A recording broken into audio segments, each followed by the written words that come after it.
So hello everyone, welcome back to Programming Knowledge. So in today's video, we will get the SHA keys. Now what are the SHA keys? We use the SHA keys to get some features of the Firebase into our application. So how we can get those SHA keys? So we are continuing a series. In the last video, you saw how we can implement the Firebase cloud messaging for our Flutter application.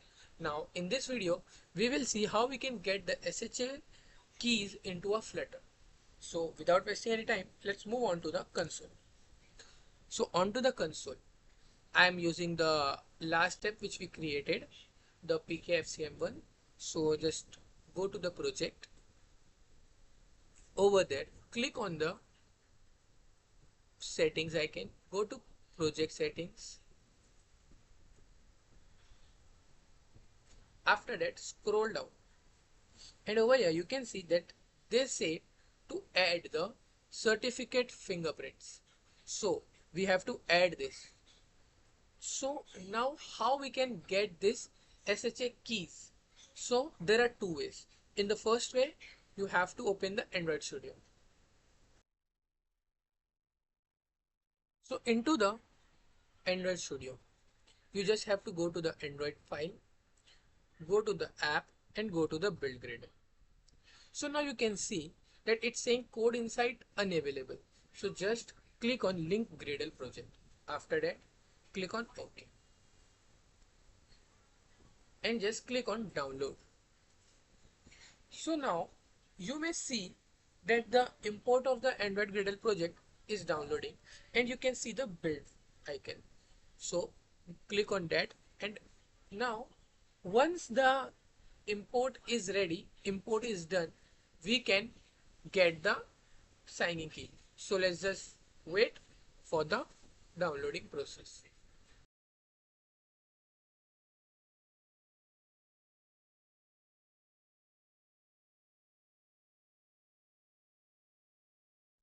So now you may see over here it's showing the build successful. So after that, just close the tab, go to Android task. Over here you can find the signing input. So just click on the terminal, search for signing report, this one. Just click on that and click on enter. After the method is run, over here you can see that there is one SHA-1 key. Just copy this, go to the console and click on add fingerprint, and you can just add it and save it, and it will be safe. Just you can follow the same step for the SHA-256, and now add fingerprint, paste it and click on save. So these fingerprint keys are set properly. So this is the first way. Like in this way, you have to link the Gradle project, and there is a chances that you may not get the link Gradle project option over here. This is like some exceptional, you may not get this.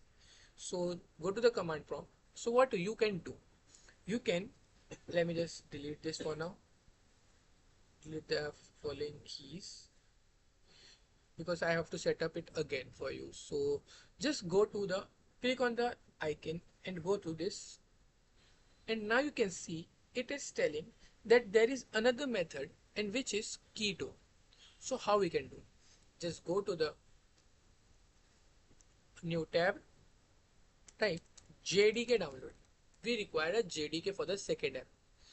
So what is this JDK? JDK is basically a Java development kit which provides the Keytool.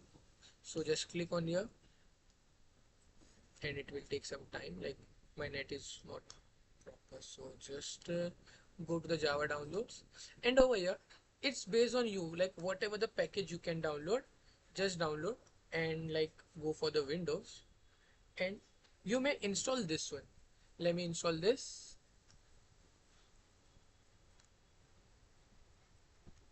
So I already installed this, so let me just open it. So after downloading, click on open and grant the permission. After that, the wizard will be open. Click on next, next, and let's just wait for the process to be completed.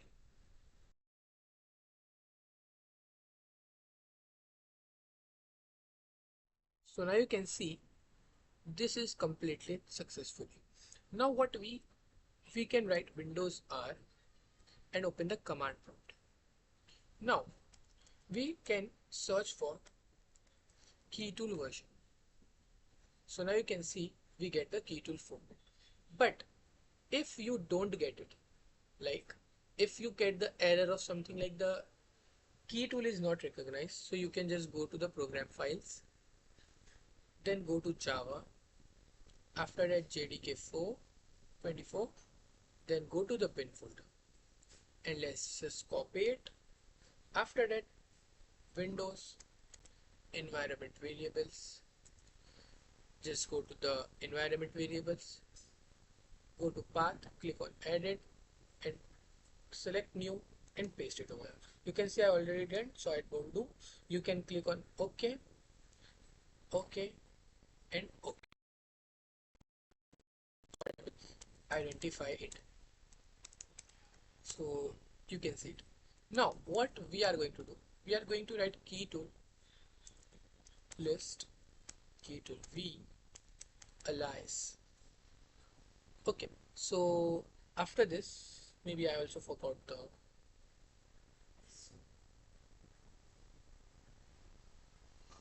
just go to the console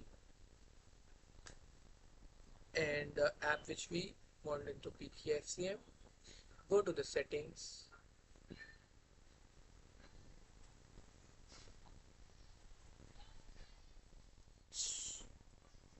so we need to write after alias, we need to write Android debug key, and after that we will write key store.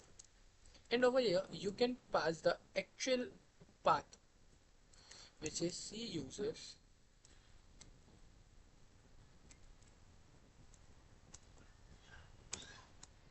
and then the username and then the file where the key store is. So it's in .android and /debug.keystore. Click on enter. So it's telling that it's not over there. Why it isn't? Because I made a typo over here. Let's just fix it. And now it will ask for the key store password, and the key store password is very simple, it's Android. So when I will enter, we will not see the any changes in the enter key store password. It will be remain blank. Just enter the password and click on enter. So now you can see we get the SHA keys. So this is the SHA key which we have to add over here. So the first is added and the second is added.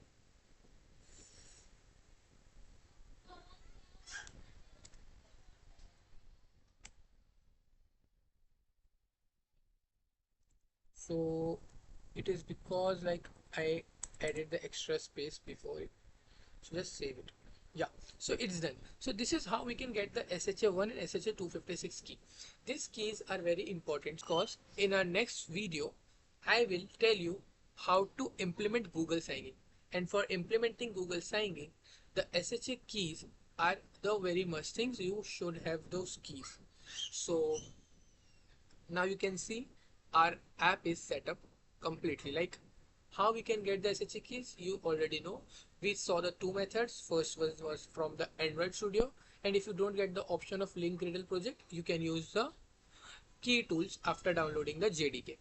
So that was for today's video. Thank you.